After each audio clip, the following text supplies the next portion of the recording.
allegiance to the flag of the United States of America and to the republic for which it stands, one nation, under God, indivisible, with liberty and justice for all. We'll let you kind of move the agenda around until we get a quorum. All right, so Marisol, are we on and streaming? Okay. All right, good morning, everybody. This is Eduardo Caldo with the El Paso MPO. We are a little bit short on quorum, but as Chair Leeser suggested, we're going to start with the non-action items. We've got 3 items here, but we were going to suggest, Mr. Chair, to table or to skip number 8, which is a presentation on Rider 7. We'll need a quorum to take that action, though. Or you're just going to, okay. Because it is posted on the agenda. That's right. Okay. So we will begin then with item number 9, which is New Mexico Match Fund. And we have Ann Gallante here with the presentation. And I don't know if you're ready. So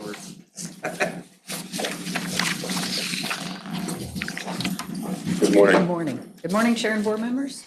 And Gallante, El Paso MPO. So what I'm going to present to you right now is a presentation that MPO staff saw at the recent quarterly New Mexico MPO meeting.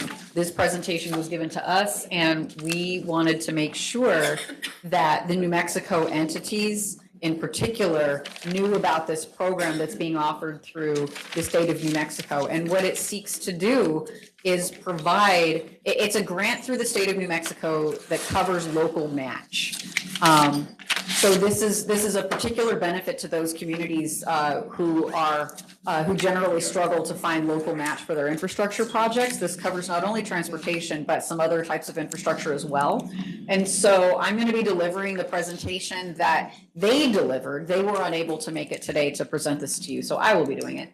And if we could have the slides, please. Now, I'm going to breeze through a few of them because the very beginning ones essentially discuss the composition of the New Mexico state agency that's going to be administering this program. And that's not necessarily salient to what we want to share with you, but if you are interested, this item is available in your backup. All right, so this is the Infrastructure Planning and Development Division. We're going to skip this part. If you're curious about who they are and what they do, feel free to peruse your slides in your backup. We're going to skip this one and this one. And this one. And this one. And this one. And this one. We can't read that fast. All right. Now this is the good stuff. This is the stuff we actually kind of wanted to go over with you. All right. So the New Mexico Match Fund. So like I said, this is if you get a grant, it has a local match requirement and you're in New Mexico, you can apply to have the state cover it for you. All right. Next slide, please. So this is the details of the program. This is a brand new program. It's created. It's got a $75 million appropriation. These are the sorts of projects that you can get local match covered under this grant. So rail and transit and road, neighborhood access and equity transportation programs. So, you know, your smaller types of projects, watershed protection and restoration, water conservation, treatment and supply, and clean power generation and storage. So a lot of the different types of infrastructure that you might be seeking grants for, but if you're a smaller municipality especially, and typically have trouble coming up with this match fund, this is a very helpful program potentially for you. Next slide, please.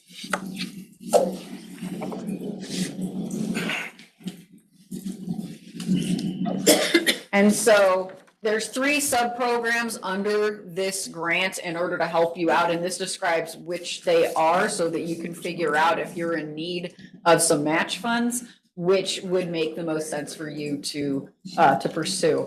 And if memory serves, the breakdown for this is whether you are initially applying for something or whether you've already been awarded and are attempting after the fact to figure out how you're going to fund your local match. Next slide, please. And then this is just discussion of the eligibility factors, and this information's in the backup, and basically, you get the match money when you get the award. They don't want to front it for you, and then if it's a competitive grant, you not get it. Next slide, please. And then this just discusses local entities that are eligible, and this is the complete list. Counties, municipalities, others. So, and then this is also a discussion of the timeline. So just when in the relationship of, when you apply for and receive notification on your federal grant, when do you then pursue this? This is, you can find this information in the presentation as well. Next slide, please.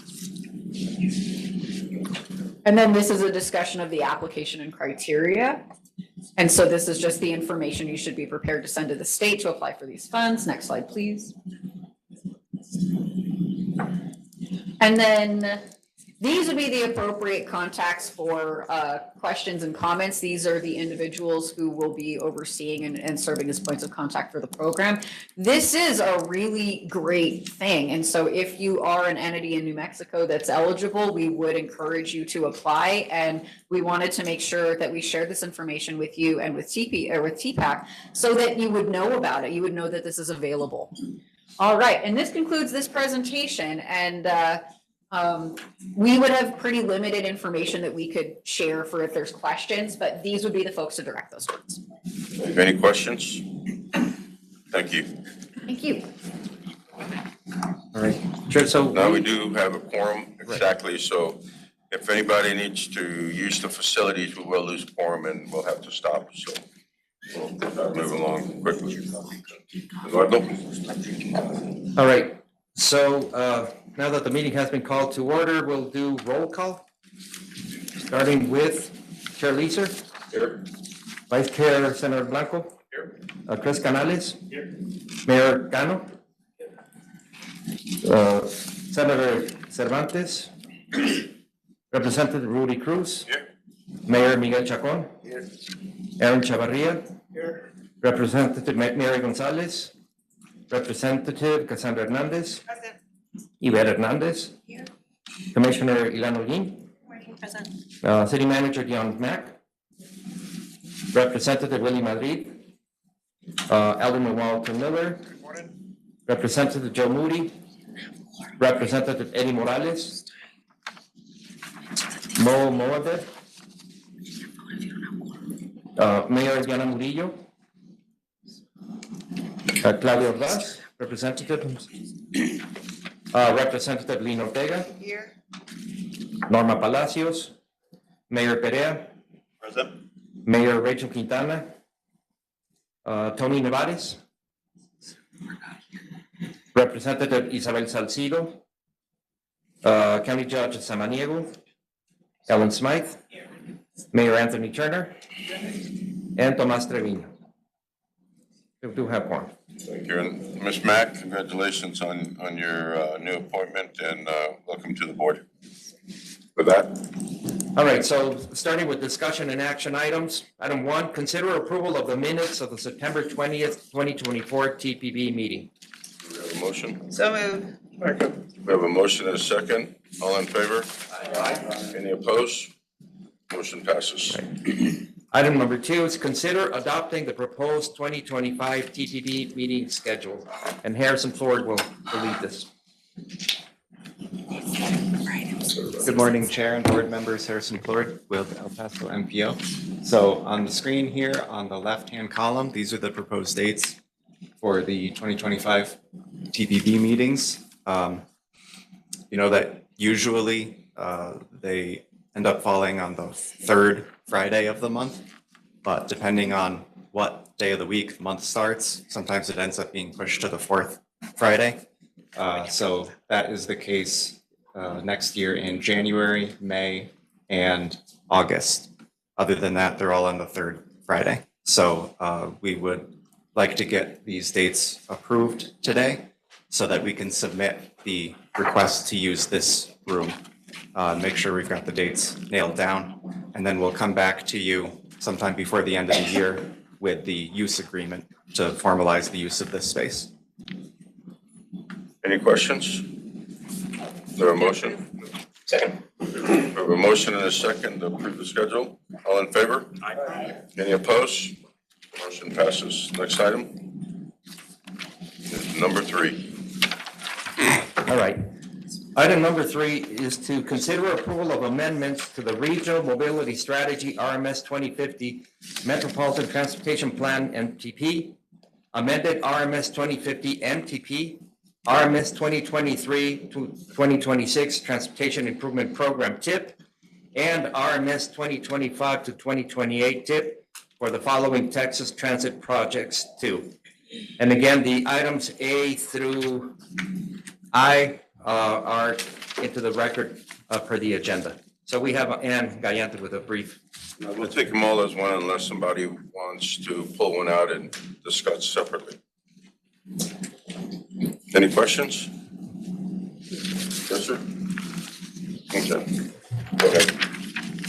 Good morning, Ann Gallante, MPO again. There's a presentation for this item. Just as a quick overview, this is an additional item that represents Sun Metro's plan to spend their appropriations under the 5339 and 5307 FTA programs. There was a companion item to this one in September, and there were additional items that needed a detail or two ironed out before they could be brought forward, and those are what we're asking for your consideration on today. So this is the summary of those amendments. So next slide, please. All right, so this is essentially just a reiteration of what I've said, and for anyone who hasn't seen this before, when we have items that are forward for bringing to you for amendments, these are formal amendments that we need to make because something has changed about one of our projects. It's programmed into our long-range plan, our MTP, and our short-range plan, which is called the TIP. And so anytime certain details on projects change, they need to come forward for this to this board for its approval. A change would also include programming new projects that hadn't been in there before, or making significant revisions to funding. If we're going to change the scope of a project, change the project's timeline, those things would be brought before this board for its consideration. The specific ask today is pertaining to those items that relate to how Sun Metro is going to spend its 5339 and 5307 funds during years 2025 through 2028. Next slide, please. So this slide, and I believe the next one or two slides, is just going to be the specific projects that are the subject of this amendment.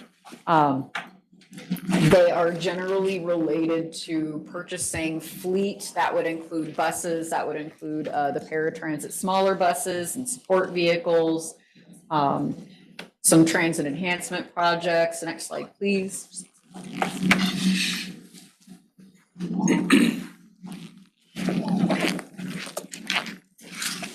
And then, so this is, it's simply the list of projects that are coming up between those years. Staff is recommending approval for this item, and it did receive an approval recommendation at TPAC. Any questions? To approve, Mr. Chair. We have a motion and a second to approve as submitted. All in favor? Aye. Any opposed? Motion passes. All right, item number 4 is consider approval of amendments to the Regional Mobility Strategy RMS 2050 Metropolitan Transportation Plan MTP, amended RMS 2050 MTP, RMS 2023 to 2026 Transportation Improvement Program TIP, and RMS 2025 to 2028 TIP for the following Texas Highway project. Mr. Chair, it reads item J, but it really should be A. So if we can, we'll make that note and correct it.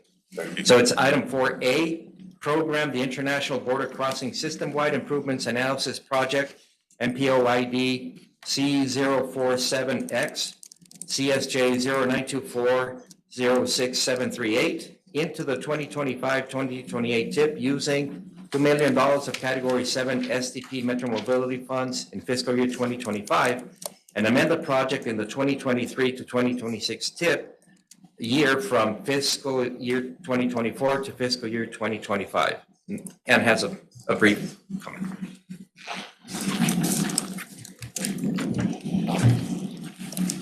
All right, we have a short presentation for this one too. The gist of this is the international travel demand study that was programmed for 2024. For various reasons, it needs to move to 2025. And because 2025 is the new next 4-year plan, since it was supposed to be in 2024 before, it wasn't programmed into it. So it needs to be. And so it's a short and easy move on the 23 to 26 one, but because we're starting a new one, we need to do a formal action to program it. And that is basically the gist of it. It's now programmed to happen in 2025 instead of 2024. And we can see the presentation, but that essentially covers it. It's recommended by staff for approval, and it received a TPAC approval recommendation as well. Any questions? Any questions? Is there a motion? Second. So motion and a second to approve as corrected from J to A. All in favor? Aye. Any opposed? Motion passes. All right, item 5 is consider authorizing the executive director to sign a letter indicating the El Paso Metropolitan Organization's concurrence with the following additions to the Strategic Highway Network, STRANET, project list. A, Sergeant Major Boulevard from Fort Bliss to Texas Highway 375. B, Texas Highway 375 from Sergeant Major Boulevard to Texas Spur 601. And Harrison has a brief presentation. Good morning again. Not so much a presentation, but the STRANET is the Strategic Highway Network, and it's something that the Department of Defense uses to consider their planning for movements between bases, essentially. So every now and then they take a look and consider when roadways that are important around bases and between bases need to be added to that list for their formal planning purposes. And these are the two that they're requesting to add to that list this time around.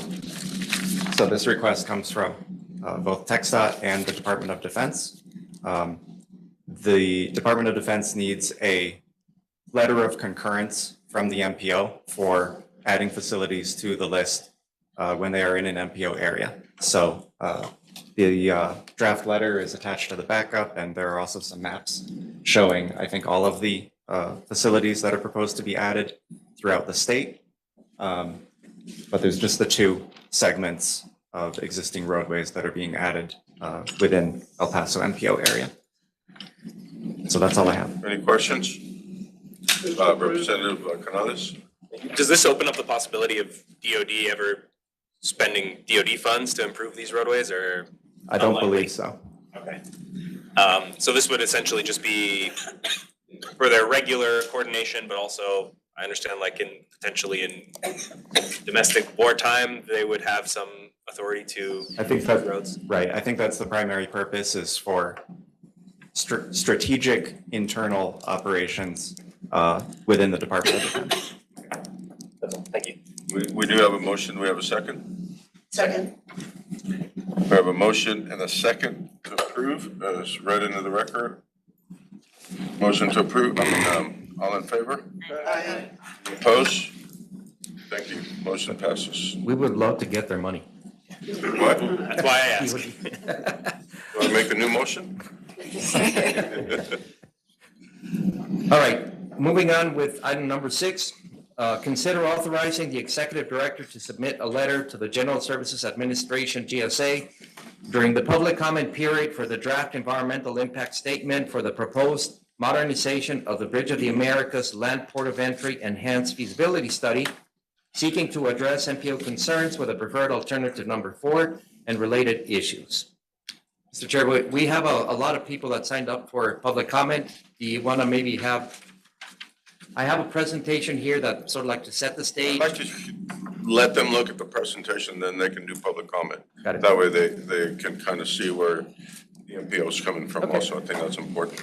And All then right. we did send everybody a letter on Friday. I hope everybody received it. If not, let us know. We can get you one. And with that, Mr. Caldwell.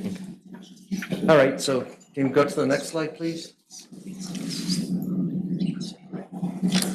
So this is basically what we wanted to talk about today. So first of all, a little bit of the background on the EIS process. So the General Services Administration initiated a feasibility study and then continued with the document that would satisfy the requirements of the NEPA process, the National Environmental Policy Act process.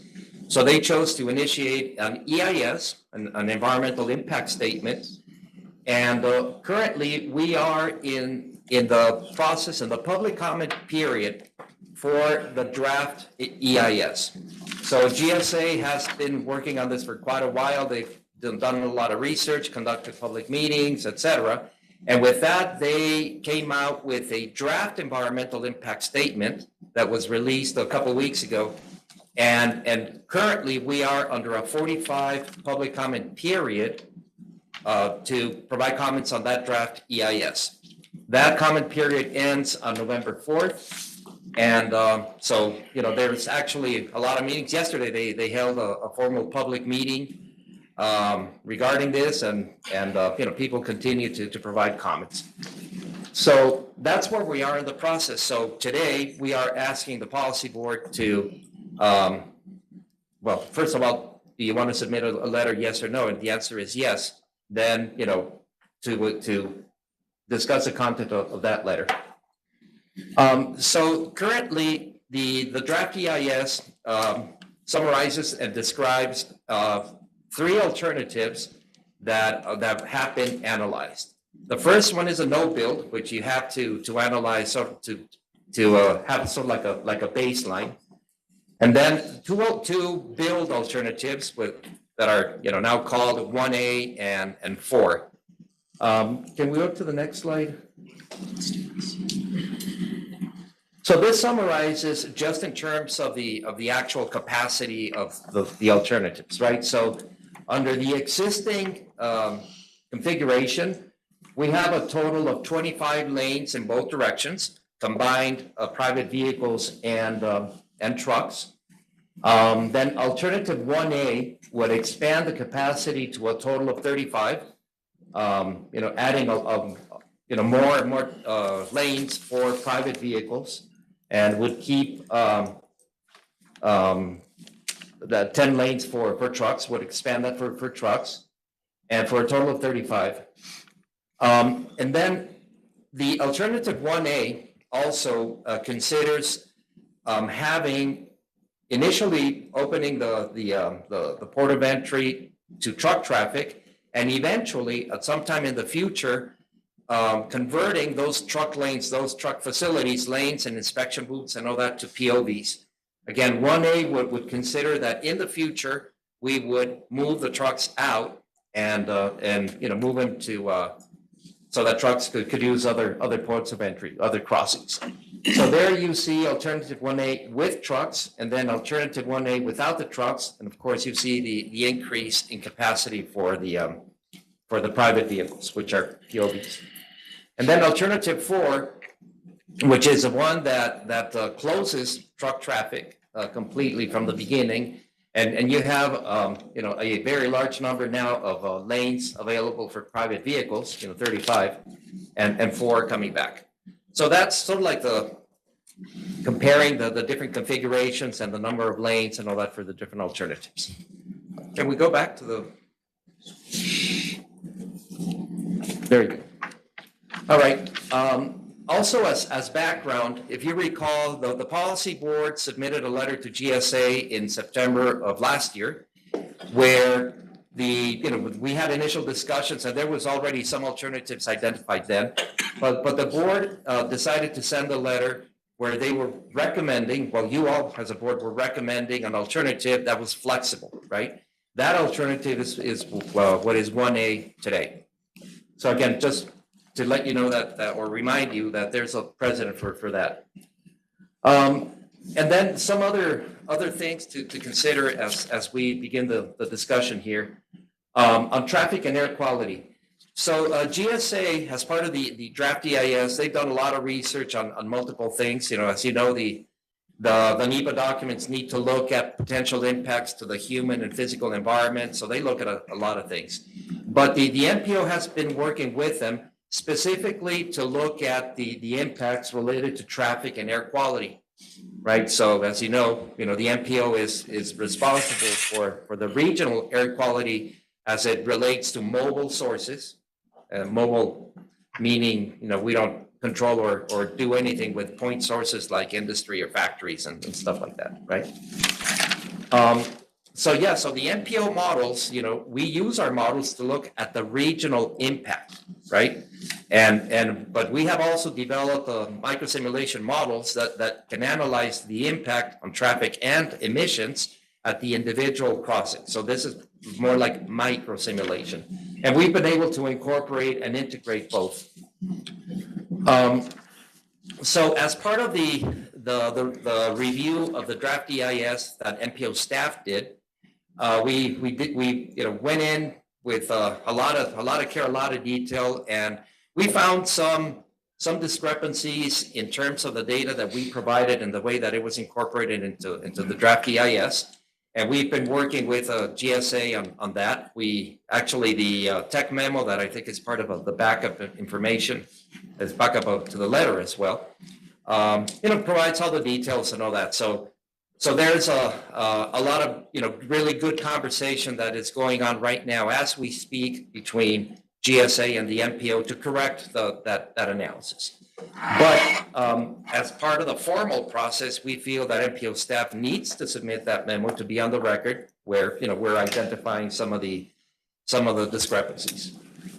And like I said, there's ongoing coordination with GSA and CBP. Actually, we have a meeting today at noon. Hopefully we'll be done with this by then. And to continue that coordination. And again, the objective is to make sure that the best data is included in the NEPA document. So that's all I have right now as far as background. And before we open it to comments, Mr. Chair, do you have any questions or?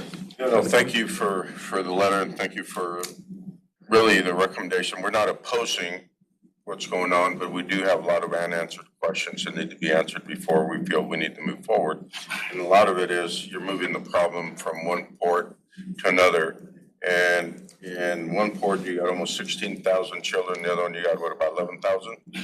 So I think we have a great opportunity to fix the problem. That's why we need more dialogue. And we can't just say that we're okay with moving the problem and endangering another neighborhood. It doesn't make a lot of sense for GSA or anyone to do that.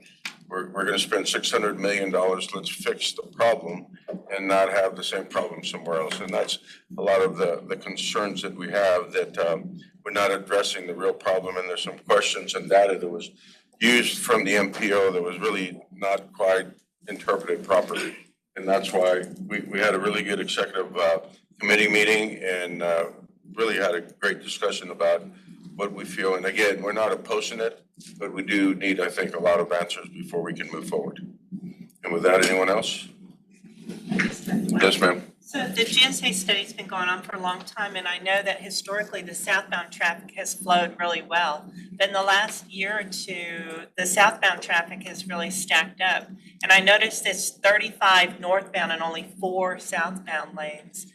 And I just didn't know if they could take another look at that, because something's changed on the southbound traffic in the recent, year or two. Right. Yeah, so a lot of it has to do with the aduanas on the Mexican side, customs on the Mexican side, ANAM. And that is yes, it is. It has been an issue.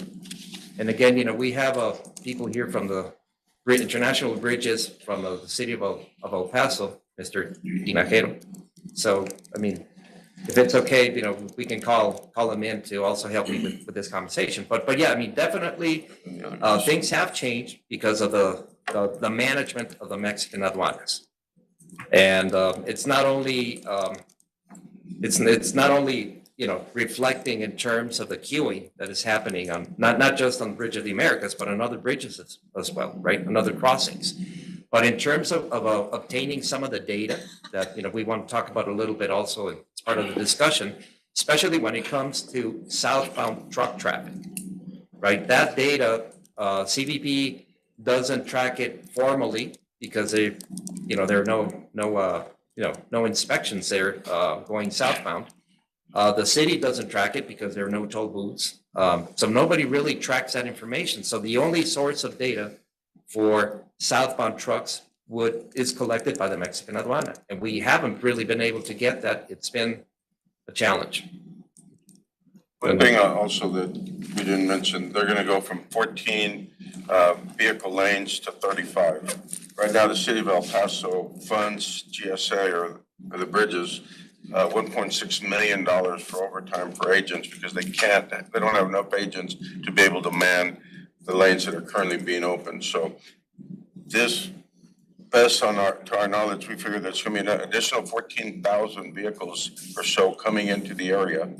And because of the additional lanes, but if they don't have any additional agents, you're not gonna have the lanes open. And now you're gonna create additional pollution on additional 15,000 vehicles idling, waiting to go across. So that's where we believe that there's a lot of answers that need to be answered, and a lot of it's staffing, because like I said, the city has the private-public partnership with the bridges, and we right now are paying $1.6 million to help move the traffic as smooth as possible.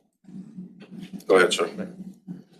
So to that point, Mr. Chair, in the discussions that we've had with GSA and CBP in looking at the data that we provided, we found also some areas or some of the assumptions that we need to maybe modify to make the analysis more accurate.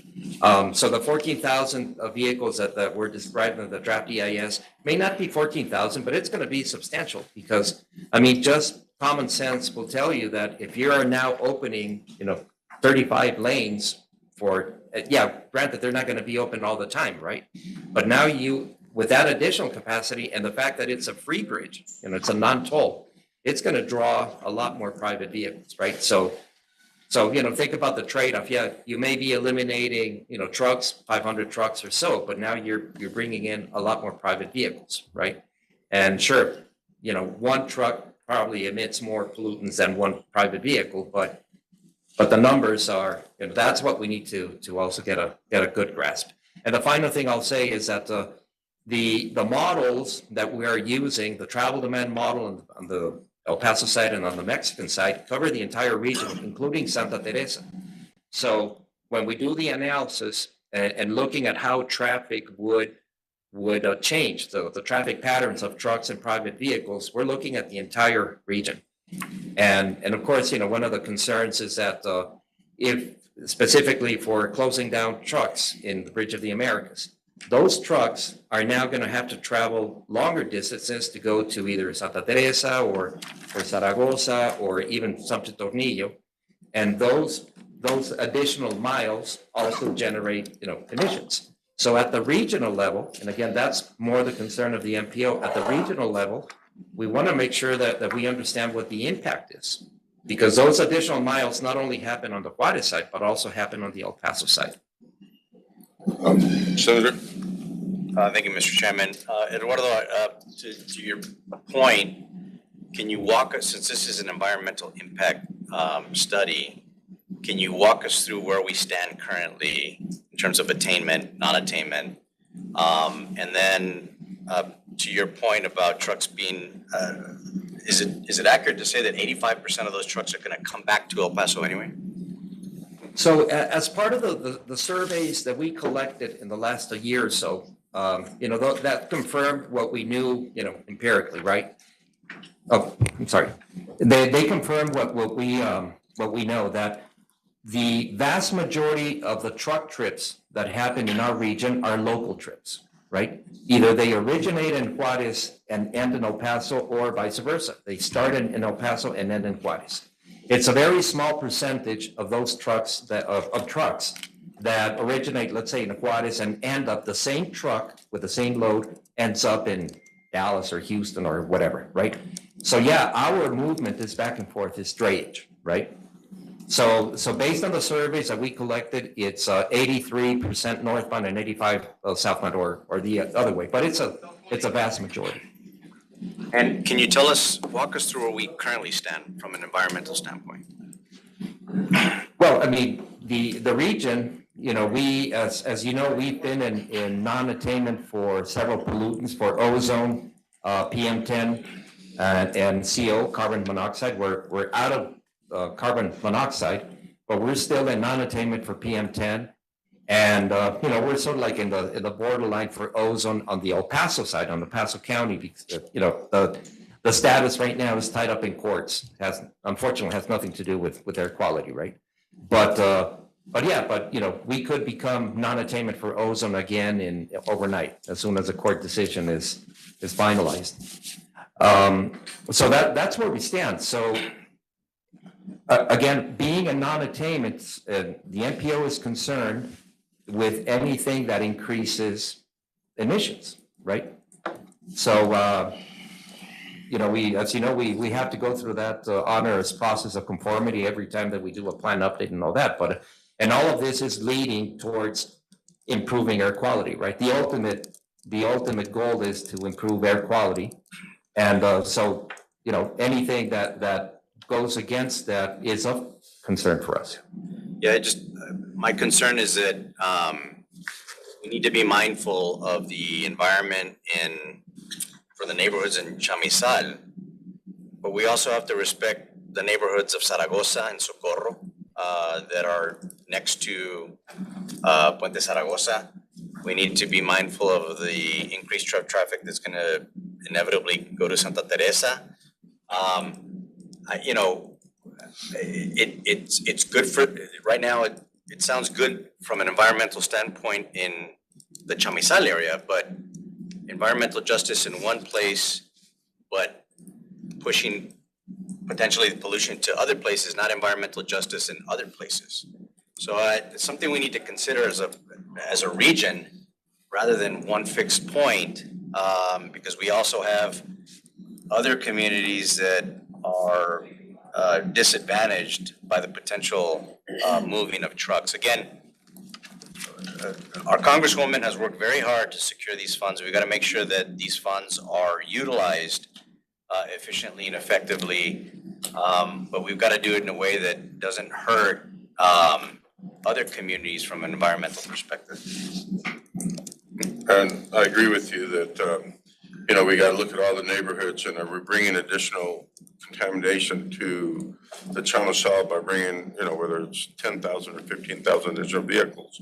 So all the neighborhoods that the senator just referred to deserve the right to have clean air. They deserve the right for the children to breathe clean air. So let's take advantage of a $600 million grant and make sure that we fix the problem and that we fix all neighborhoods. So, for that. Thank you, Mr. Chair. If the decision is solidified to move commercial traffic up from here, obviously we're going to see it in Santa Teresa on the other side of Zaragoza. But GSA recently announced that the Santa Teresa port of entry was reduced in priority for funding. If this decision is solidified, will GSA reconsider, increasing the priority of the Santa Teresa port of entry expansion to alleviate some of the traffic that's going down through that area? I was just wondering if that was a question that we could submit as well to GSA for consideration. Senator Hernandez. I'm just curious on all of the data points that you highlighted that there are some concerns about. Did we have this information after they did their final draft, or did we have this prior, all of these details? No, we noticed that only when we reviewed the draft EIS. But I'm trying to understand, did we miss the opportunity to submit that earlier on? And then why are we just doing that? Is it No, because the data what didn't happened align was that with timelines? we've been working with GSA, from early in the process, we asked if we could provide, traffic and air quality data as part of the EIS, as part of the evaluation of the alternatives. And we did that. But we submitted the data, and once we reviewed the draft EIS, we found that some of the data was not used accurately, right? And that's why I'm trying to understand the timeline. Because there was already an opportunity for feedback, right? And so I'm trying to understand, why are we just providing feedback when that window was open earlier from the GSA? Well, really, there wasn't another opportunity to provide feedback formally, right? Now, what is also true is that the timeline that GSA has is very tight. And so, if we had the luxury of having more coordination, more, maybe seeing an earlier draft, at least of the material that we provided, then yeah, maybe we could have commented that earlier, right? And again, I'm not in any way implying that this was done on purpose or in any way. So we're working with GSA now, and with the common goal of making sure that the best data, the most accurate data, is part of the evaluation, right? The only thing I would mention is that the letter is mute on supporting the investment, number one. Number two, it's mute on infrastructure needs on Zaragoza, Isleta, including what Mayor Perea mentioned. And these were my comments at the city council meeting when we discussed the implications to our economy, which is, can we please advocate for additional dollars? Yes, we're very grateful for those $600 to $700 million, but we need additional dollars for temporary staging. Unless maybe I missed that, I don't know if the board would be open to that, because there is a big concern. It's highlighting congestion and emissions and traffic data inaccuracies, but it doesn't highlight the need for additional federal dollars, including personnel at the bridges, longer personnel, so that we don't have to utilize our bridge toll fees. That's just my feedback. I am in support of the MPO taking a position. I think it's important that we take a position, but that's going to be contrary to what I'm hearing right now. But I will vote my conscience on this. Thank you. Thank you. Sure. Go ahead, sir. One more thing, do we know if GSA had communication with Mexico and the impact there? And also, if Mr. Chair, if we could extend the opportunity for colleagues from Juarez to voice any comments on this to the board, I'd be appreciative of that. I think we'll have some public comment in a few minutes that represent the trade on the south side. If I could just make a comment on Representative Hernandez. It was really hard to hear what she said, so if you could, I'm sorry. phrase it as you're saying it, it really helped us a lot. Okay. Just to follow up on Representative Hernandez. So, of course, when we reviewed the document, we, as staff, we have our concerns, our opinions, and certainly, the desire to fix the information that is not used accurately, right? So we presented this to the executive committee, and the guidance that we got from the executive committee was to draft a letter, with certain points that were directed to us, and that's why you see the letter in the backup. So, we try to capture the combined, some of the concerns that we had at the staff level, but, in terms of the policy, that's up to you all, right? So the draft letter tries to incorporate the guidance that we received from the executive committee last week. But again, it's open for discussion. Thank you. And with that, we have public comment. We can limit the public comment with time restriction of 3 minutes per speaker. Thank you. Do you have the list, Marisol? Yes, for item 6, Jaime Campos. Does the public have this letter? I'm sorry? Does the public have this letter or no? Not included in the backup. No, the letter was provided to TPB members. You want me to read the list?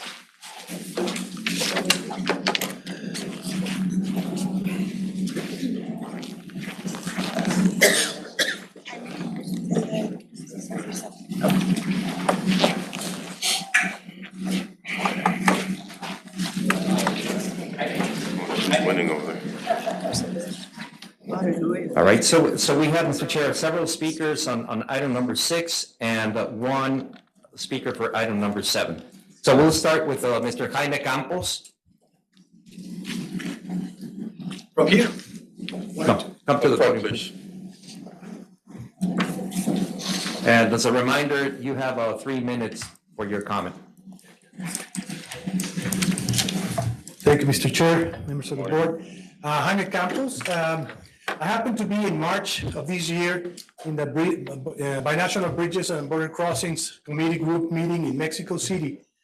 And the impact that the Mexican military from Sedena and ANAM, Sedena being the military section of infrastructure for the ports, and ANAM, the Mexican Customs, they were impacted.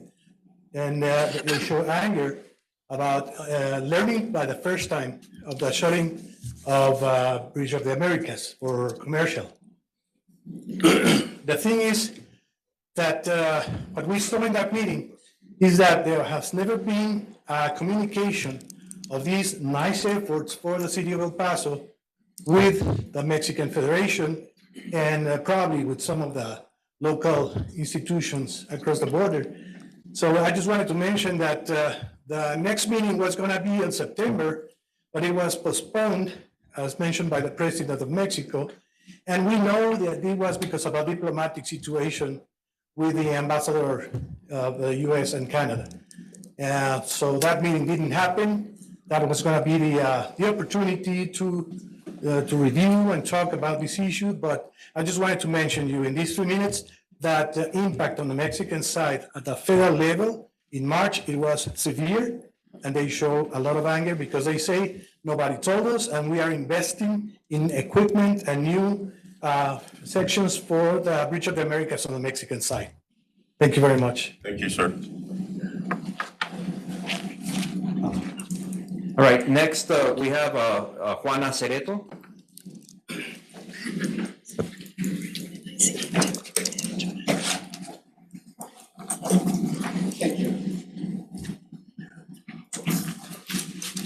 Good morning, sir. Good morning. Good morning, everybody. I'm gonna read it because I normally speak in Spanish, but I'm gonna try to do it in English, okay? The mayor of City of Juarez sends his greeting to this honorable committee and the authorities present. Yesterday, at a meeting convened by GSA, we present on his behalf his position in improvement of the structure of the Free Bridge of the Americas and celebrates the interest in creating a modern and dignified crossing that will be an example throughout the shared border. Also, we consider option 1A that GSA has put on the table as the best option that adapts to the times to create the necessary connectivity between the manufacturing industry and the other ports of entry. We believe in shared and collegiate decisions. We hope that the future of our region is an example of a binational community. Respectfully, greet all the decision makers who contribute to having a strong and competitive community that benefits to all equally. Thanks to all of you. Thank you, sir.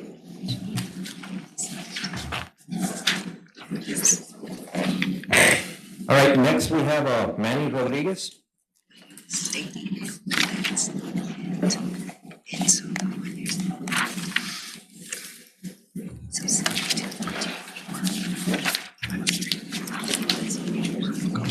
Good morning.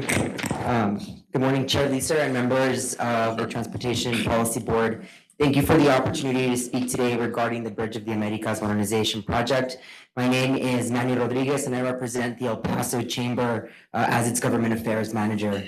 While the Chamber has not yet taken an official stance on its preferred alternative for this project, as announced by the General Services Administration, I want to emphasize the importance of this decision for our region's future. At the end of this month, the El Paso Chamber will be asking our board to take a formal position on the project. And from conversations we've had so far, we anticipate strong support for alternative 1A. This option, according to preliminary conversation, appears to offer the most comprehensive solution, balancing the modernization of the port with the needs of commercial traffic and the greater El Paso community. At this time, the El Paso Chamber is in support of authorizing the Executive Director to submit a letter to General Services Administration during the public comment period for the draft environmental impact statement for the proposed modernization of the Bridge of the Americas Land Port of Entry enhanced feasibility study seeking to address MPO concerns with the preferred alternative 4 and related issues. As the El Paso Chamber continues to advocate for regional economic growth and infrastructure improvements, we believe it is essential that our voice be heard on such a vital project. We encourage this board to consider the impact of this project, that this project will have on the long-term economic health of our region, and to engage in a thorough discussion on the best path forward. The Chamber looks forward to working with you all to support a decision that benefits both the business community and residents. Thank you again for your time this morning. Thank you, sir. Next, we have Mr. Gerardo Fierro.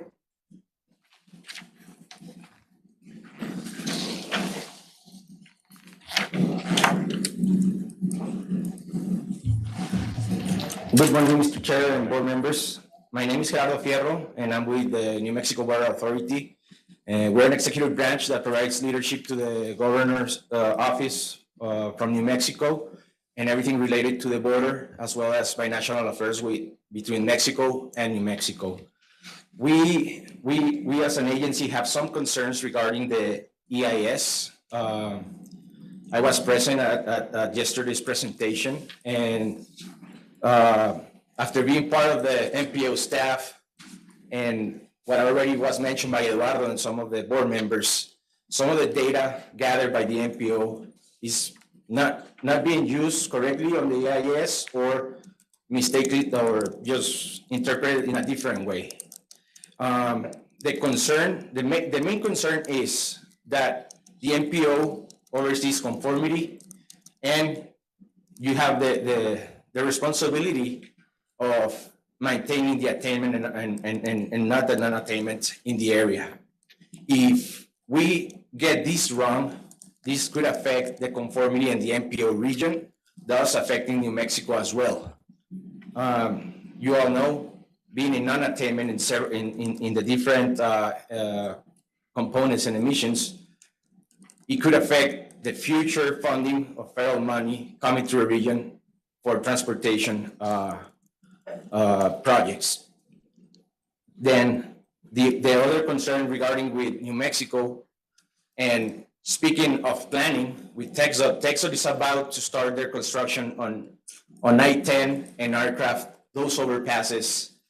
And with the closure of Boda, if it happens, some of the traffic is gonna divert through Santa Teresa.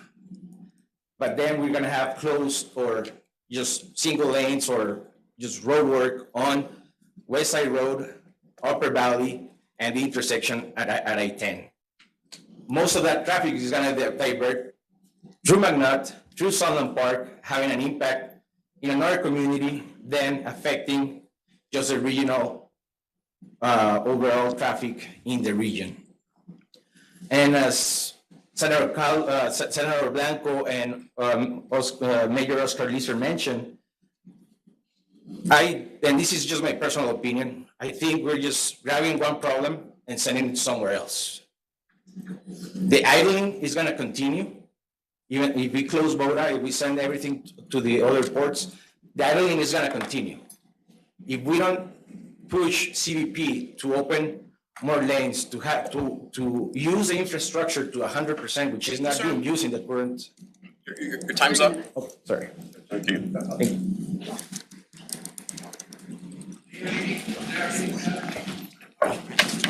All right. Next, we have Mr. Paul Dipp.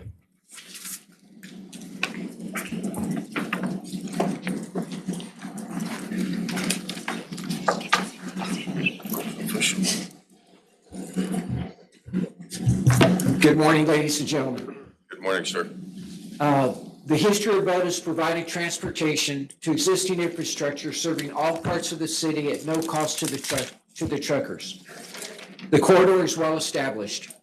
Renovation and discontinued service of this relocation was not understood or not explained to the business community. The distance to Tornillo is 46 miles, the distance to Santa Teresa is 26. The math will indicate to us that we'll lose a lot of business to New Mexico And I don't believe, and as we embrace our regional floor plan and template, I don't believe that that's the intention here. A 92-mile round trip to Tornillo is unsustainable. It will create long lines for our truckers. It will reduce the income of the truckers and their families as they're not able to turn their activities for their trucks in a meaningful way. Mexico is not prepared at this time with their road system.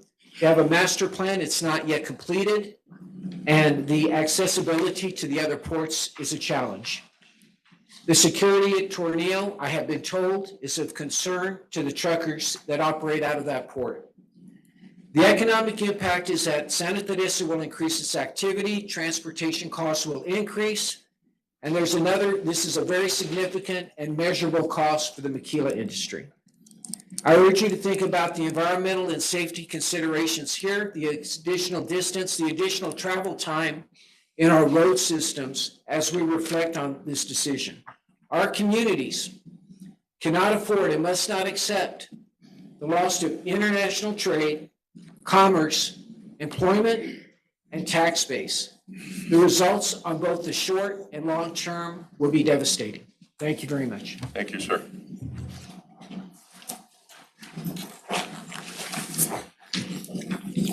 All right, finally, we have Vince Perez.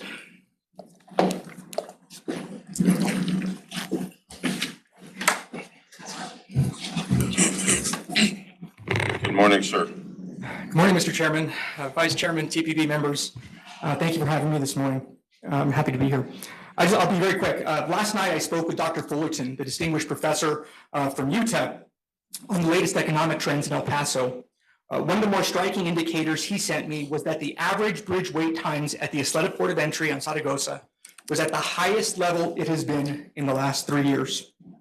In July, El Paso's bridges experienced the second highest volume of commercial crossings in 20 years of recorded history. Mexico is experiencing its golden era as companies are leaving China post-COVID and locating in North America. The volume of trade at our ports is increasing so much that the Port of Laredo has surpassed Los Angeles as the #1 port of entry in the nation. The World Trade Bridge in Laredo recently expanded from 8 lanes to 16 as that border community is positioning itself to fully take advantage of this moment. They are now processing more than triple the commercial traffic than El Paso. The Hunt Institute at UTEP conducted an economic analysis and found that a 10-minute reduction in border wait times would result in $26 million worth of additional cargo and the creation of 19,000 jobs. But what the study didn't analyze is what happens when one border community increases its capacity and decreases wait times while another border community such as El Paso doesn't do it. In the year 2000, El Paso's median household income was 10% higher than Laredo's. 31,000 to 28. Fast forward to today, Laredo has now surpassed El Paso in terms of median household income levels. Despite the economic boom that's happening in Mexico, the workforce in maquiladoras in Juarez has actually decreased by 10%. There are 30,000 fewer maquila workers in Juarez than there were just a year ago. I'm deeply concerned that El Paso and Juarez are losing its competitive edge when it comes to trade at this critical juncture when Mexico is experiencing such an unprecedented level of investment. I'm left speechless that that GSA is even considering removing commercial traffic from our supply. Why would we do that at this critical point? Commercial lanes are so difficult to construct. Why would we reduce 6 lanes here from our El Paso inventory? In closing, we were on a call with GSA yesterday and I asked 2 basic questions. One, does removing the commercial traffic from the Bridge of the Americas increase our overall region's capacity? They couldn't answer the question. The second one was, what has been done to collaborate with Mexico in terms of all of the investment that has been made over the last 50 years? Is there a number or any indication of how much they have, it's going to have to be transferred or moved? They had no data. That's not the way a strategically placed border community operates. This is a $700 million project. We need to increase our capacity, not decrease it. Thank you. Thank you.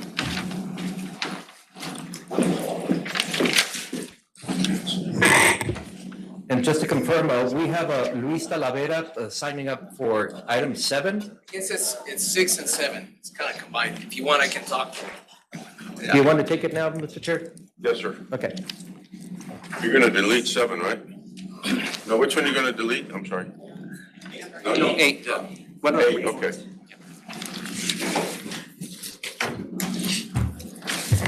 Good morning, Honorable Mayor, elected officials, and members of this committee.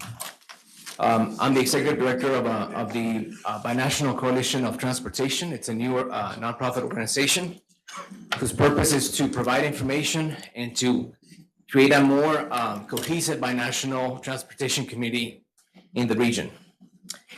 So having talked to transportation companies, all of the companies that I've talked to have expressed concern about the closure of the commercial traffic at the Bridge of the Americas. Just to give you some insight, in 2023, 88,000 transportation companies closed in the US. So in 2024, it does not look any better. So any, I guess, lack of efficiencies or any additional burden on transportation companies will definitely affect them and will definitely create a negative economic impact in the community. As in yesterday's GSA public meeting, Ms. Carmichael, program manager at the GSA, mentioned the following, and I quote, "Data is continued to be produced," end quote. Quote, "Some economic impact in the community might happen." And then she followed up mentioning that, there might be some economic impact in the neighboring community because some truckers might not be fueling in the community, or there might be restaurants that might be affected. I don't think that that's the economic impact that closing the commercial lanes at the Bridge of the America would have on our community. Something that she mentioned as well was not sure if economic studies have been done. Well, it's a $600 million project, which I think that it would require some economic studies to be done. And for not only the well-being of 100 families, let's call it 100 families that, within that 1 mile area that was, that the environmental study was done, that was taken into account. But what I'm asking is that the 800,000 families that live here, or the 800,000 people that we live in El Paso, the 110,000 that live in Las Cruces, the 1.6 million folks that live in Juarez, that their economic livelihood and that the impact of closing the Bridge of the Americas be taken into account. Okay? What I'm asking is for the period for the public to voice its concern to be extended and for further economic studies to be done. Thank you, sir. Thank you. Chair, if I may, just very quickly, I just want to make this statement for the benefit of the members of the public who have provided comment here. Clearly, the public comment is important for this board as you all make your decisions. But for purposes of the GSA draft EIS, which is what you all are discussing, it's important for them to know that the official comment should be submitted to the GSA. Right now is a public comment period, and there's a website with a link that they can access, and that's how they can formally submit their requests or comments to the GSA, and that's how they can put their comments on the record. Their comments are very useful here, but they're not comments that GSA is required to take, into account. So Can you provide that website where they need to go to? It's, Eduardo, do you know it? Yeah, you can go directly to, is it GSA? GSA.gov. Or is it GSA.BOTA? GSA.gov, they have a specific page Right. for this project. I mean, if you search GSA, BOTA, it's the top result. Exactly. Okay, so GSA again, BOTA, it's it's GSA.gov. BOTA, but put BOTA in the search, Oh, and then it'll take you to the specific page for this project with the link to the public comment period. Can you repeat that over the microphone, please? So Okay. people listening can. GSA.gov, BOTA. GSA.gov/BOTA. That takes you directly to the page. Thank you. I have Any a other- comment email address if that's helpful. If you want to read it. Sure. It's voda.nepacomments@gsa.gov.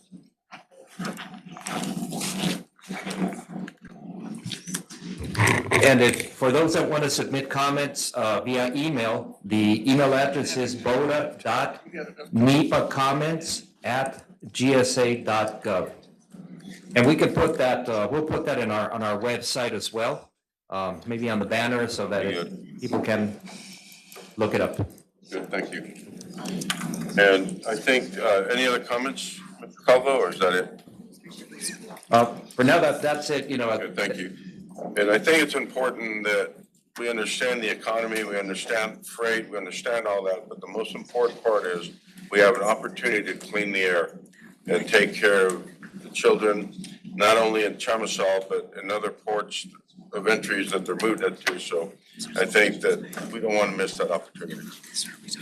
Representative Ortega? I have a comment. We did have a meeting yesterday with GSA set up through the senator, and I want to thank him for doing that because it was very informative. And I think what we all concluded was that the preferred alternative is not what we want. I mean, it's pretty obvious that they haven't taken into account several factors that I think are really important. We don't want to spread around the problem. We don't want to create more of a problem. And obviously, they haven't even talked to our neighbor with regard to what would also be best for them. And I think the comments about international trade, I think that in the long run, it may hurt our community. They could go to South Texas and it could be a loss, not only an economic loss, but what we should be doing and what they should be considering is a mitigation to make it better. And that's what I understood the money was going to be used for, to make Boda a much better port to come into. And I don't know why we're where we're at. It wasn't, I think that they haven't had enough time to hear from the community, or else the voices that they have heard from are not representative of those that they should also be taking into account. So it's not solving any problems in terms of what they're suggesting. I would make sure that we reiterate what was said a year ago in terms of what this board is looking at and why it's important that they mitigate, solve problems and with the use of the money rather than looking at potentially hurting this community and creating a bigger problem. I would reiterate that the support of this board is with the first alternative. Thank you, Representative Ortega. And with that, is there a motion to draft the letter? So move. Submit the letter that's drafted. Yeah, so the Yes, letter, that's there is a drafted. letter in the back. Right. There's a motion and a second to submit the letter as drafted. All in favor? Aye. Any opposed? Motion carries. All right, item number 7, consider authorizing the executive director to seek an extension of the GSA public comment period for the draft environmental impact statement for the proposed modernization of the Bridge of the Americas Land Port of Entry Enhanced Feasibility Study. And of course, this is tied to item number 6. As part of the discussion that we had, we put this item on the agenda to give the opportunity to see if the board felt it was a good idea to ask for an extension of the public comment period. We thought it could be so to allow, not just the coordination that's going on, the additional coordination between MPO and GSA, but also to, get other opportunities for GSA to look at other things and perhaps extend it so that we could have another TPB meeting, the November meeting, which happens, I think it's on November the 18th. So that was the intent of putting this. So your motion would be to extend the discussion period. The motion is for the executive director to ask for an extension. Motion? How long of an How long of an extension? We can ask 30 days. It's November 4th right now. Correct. I would ask 60 days. I mean, if you're gonna ask. Yes. Yeah. But we do know that their They're on a tight timeline is very, very tight, super tight. And So. When is our next meeting exactly? When is the next meeting, Marisol? Oh, there's. It's the 22nd. 15th of November, so 30 days would be okay. So is there a motion to ask for extension for 30 days? The next meeting is November 22nd. Just want to make that clear. Huh? The next meeting is November 22nd. 15th. So November, well, so then if it's November 22nd, the next meeting? 15th. So then we need to ask for 40 days. Correct? Guys. Yeah, just, today's the 18th. I'm sorry, can we get clarity on when the next meeting is? I have the 15th. I have the invite I got was 15th. The 15th? Your attorney worked to come up with the wrong date. All right, so 30 days would be fine. Again, I'll ask, is there a motion to extend the comment period for 30 days? So moved. To request that. Request, right, for You can say extend They're it. asked to request that, correct. We have a motion and a second to request an extension by the executive director. All in favor? Aye. Any opposed? Motion carries. Pardon me? All right, so moving on to reports and discussion, Mr. Chair, would like to postpone item number 8. Move to postpone. Second. There's a motion and a second. All in favor? Any opposed? Motion carries. And then finally, item number 10, Executive Director's Report, AMPO update, and the El Paso MPO Safety Action Plan update. So briefly, the AMPO conference is the national conference of all MPOs. So if you can imagine a bunch of MPO people in the same place, that's a scary thought. But kidding aside, it was a really, really good exchange of ideas and looking at what other MPOs. It's interesting to see big MPOs, small MPOs, and we're all facing the same challenges in terms of meeting our responsibilities as part of the federal transportation planning process and so on. So very good experience. And then for the El Paso MPO Safety Action Plan update, as you know, we have initiated that plan. And I don't know if November 22nd. Just kidding.